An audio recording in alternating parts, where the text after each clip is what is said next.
তারপর থেকে সারা দেশে অনির্দিষ্টকালের জন্য কারফিউ শুরু হয়ে গেছে।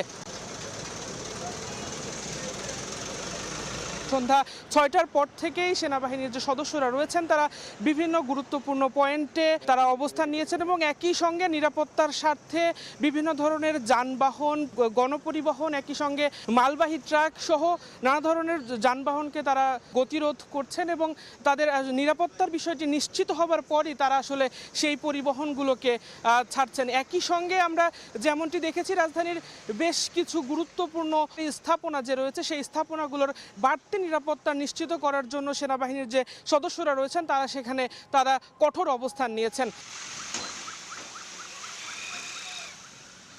রোববার সন্ধ্যা ৬টা থেকে যে কারফিউ ঘোষণা করা হয়েছে, একই সঙ্গে নির্বাহী আদেশে ৩ দিনের ছুটিও ঘোষণা করা হয়েছে সরকারের পক্ষ থেকে। রাজধানীর যে গুরুত্বপূর্ণ পয়েন্টগুলো রয়েছে সেই পয়েন্টগুলোতে